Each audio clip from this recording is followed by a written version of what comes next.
Hello everyone, welcome back. It is Saturday the 21st of March 2020 and I'm back with another coronavirus video. Today is a bit of a weird day.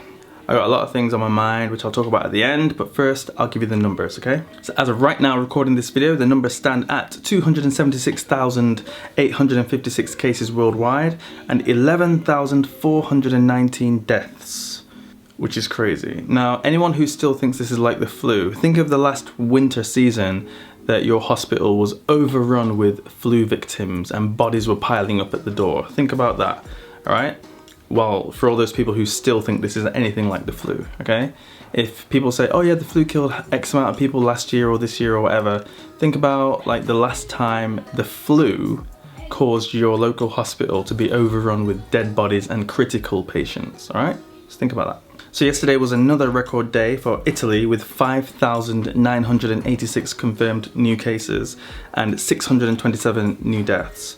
But the USA has jumped into second place with 5,594 new cases confirmed yesterday. So the USA right now is at the beginning of the explosion period, which will soon see it, I'm sure, overtake Italy. And next was Germany with 4,528 new cases and Spain with 3,494 new cases. France, 1,617 new cases. And let's skip down to the UK, had 714 new cases, which is the highest number of new cases confirmed in one day so far. And also the highest number of deaths in the UK in one day. On my chart here it says 33, but I'm sure I saw on the news somewhere it said 40. So I'll double check that and I'll put the accurate number on the screen so you can see that. So what we can see right now is Europe has lost control of this virus, and soon the USA will too. What we need to remember is for those numbers that we keep reading out, the 627 that have died in Italy yesterday, the 11,000 plus people who have died worldwide so far, every one of those numbers is a family member. And it's just, you know, we keep reading everything as numbers, how many people today, but I think it's good sometimes to remember that these are people and they all had friends and they all had families. So keep that in mind as we talk about the numbers here. I want to show you a clip from a woman who is in a hospital in London right now. If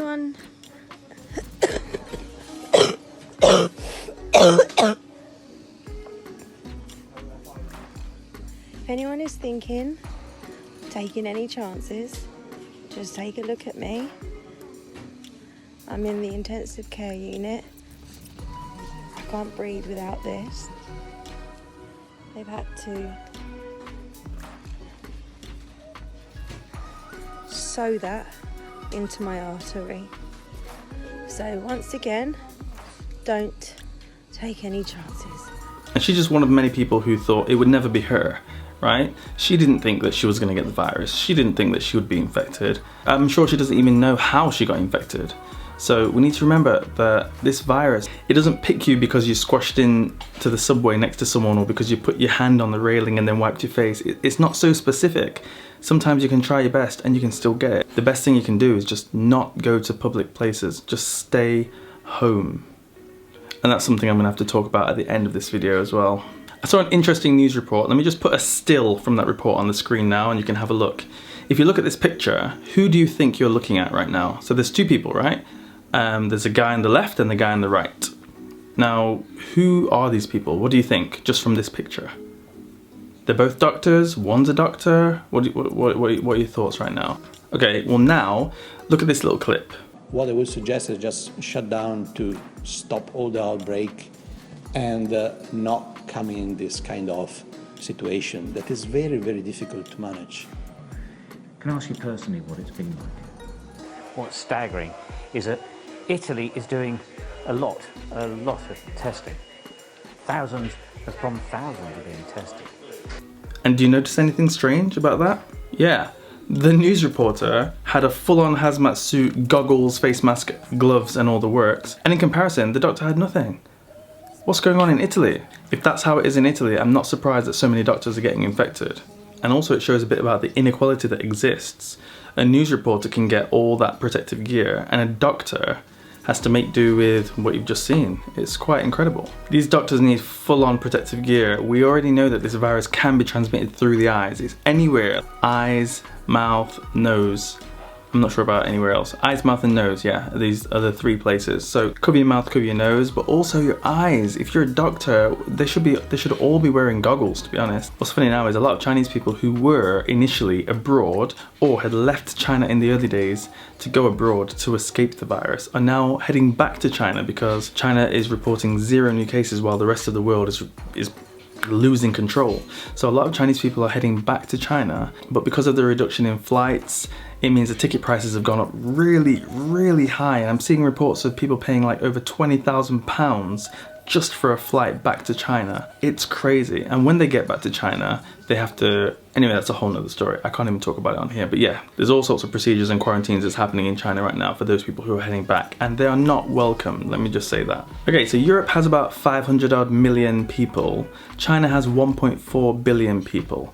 When I first came to China in 2011, the internet here was terrible. It was so slow and it always cut out and it was just a waste of time. It felt like I was wasting my life just waiting for pages to load.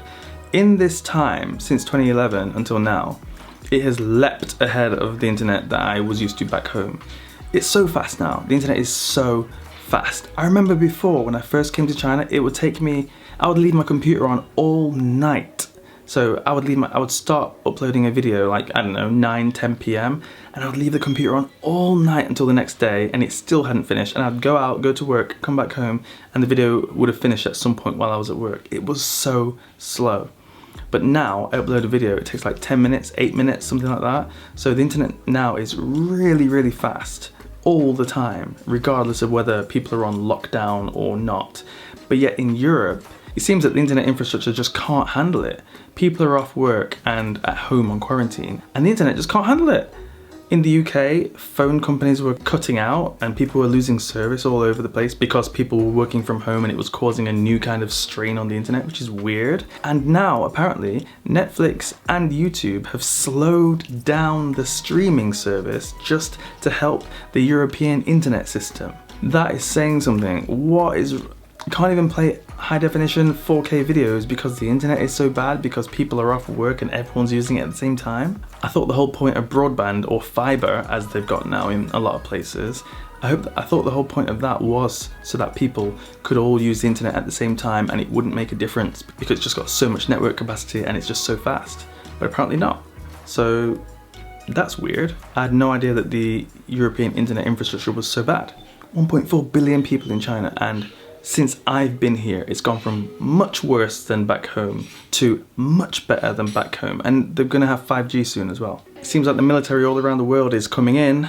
So the US military, UK military, Italian military, Chinese military has always been around since, you know, the start of this thing. But like every country now seems to be putting the army onto the streets to try and either enforce quarantines or to help transport the dead bodies, as we've seen in Italy.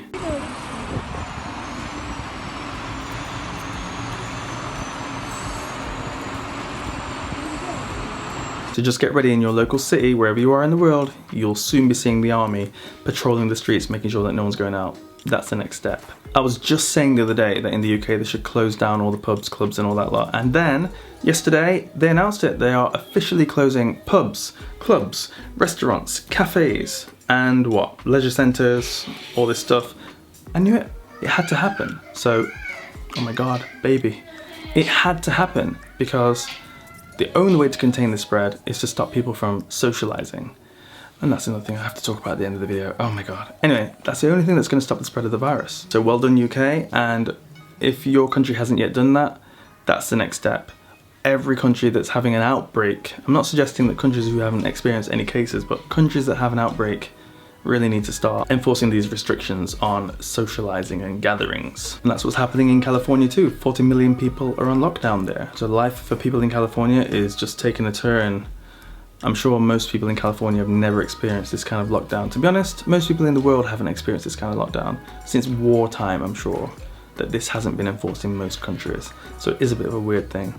And it is difficult, as I've learned, and I'm gonna talk about at the end. I keep saying that, but yeah, it's so angry. Massive announcements in the UK. I'm not sure if it's good or bad, but I guess in the short term it's good. Have a look at this. The coronavirus job retention scheme. It sounds technical, but this is an enormous move. The government will pay 80% of retained workers' salaries. It means they will be paying people to effectively keep their jobs and stay at home. On top of that, you also had VAT payments being suspended until the end of June. A lot of employers, businesses had called for that. They've been worried about those bills coming through in the next few weeks. And as well as that, universal credit, that gets a little bit more generous, raised by £1,000 per year. That's around £7 billion a year. So 80% of people's salaries will be covered, and if you're on benefits, you're going to get your benefits increased, and if you're a landlord, you're going to have your mortgage payments deferred. If you're a tenant, you're going to have your place of residence guaranteed, whether you can pay the bills or not. But I'm not sure what that's going to do to inflation, so time will tell. And finally, just wanted to, I'm so disappointed. You know, in our apartment, me, Hillary and Oscar, we've been here since we've been inside since the end of January, pretty much, all the time, except for, like I've said before, to go downstairs to throw away rubbish and collect packages and stuff like that.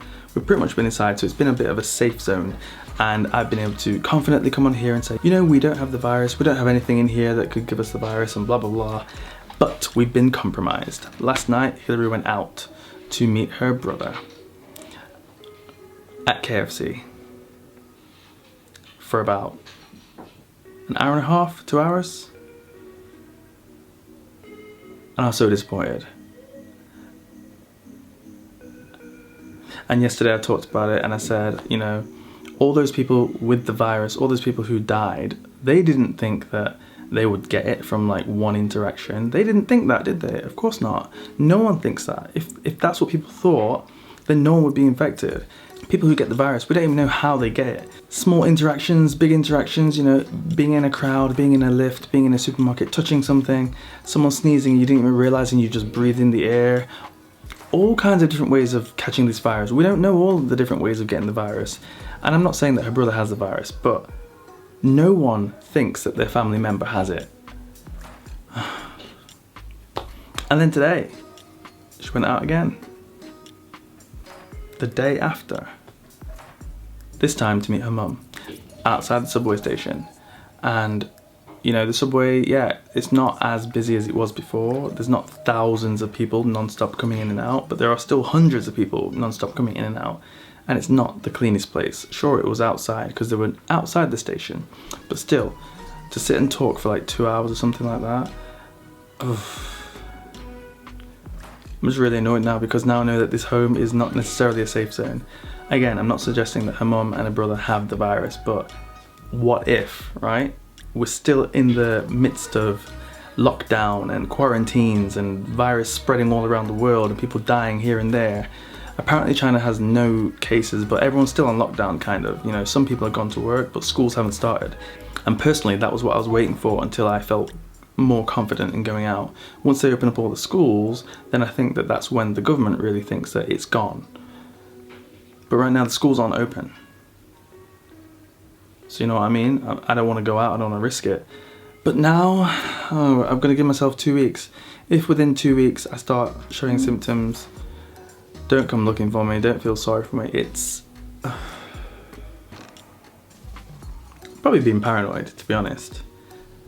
But at a time like this, when I'm just looking on the news and all the charts are like going up like that, and people are just dying and hospitals are packed and governments are shutting down cities and shutting down countries and locking borders and stuff like that, when all that's going on, why should I want to take a chance, you know? So that's what I was a bit disappointed with Hillary about today, because now we're all at risk. I mean, Oscar, I'm sure he'll be fine, because statistically it won't affect him, will it? Because he's a baby. Statistics show that the children, if they get it, they don't have the symptoms, so he'll be fine. Young, healthy people, so maybe me and Hillary will be okay too. Maybe we'll have mild symptoms, but I would just rather not get it, right? I would just rather not risk it. I'd rather wait until everything is fine. I don't know why people rush to go out and take any chance they can get, just to, for what? Something you could do over the phone. Oh.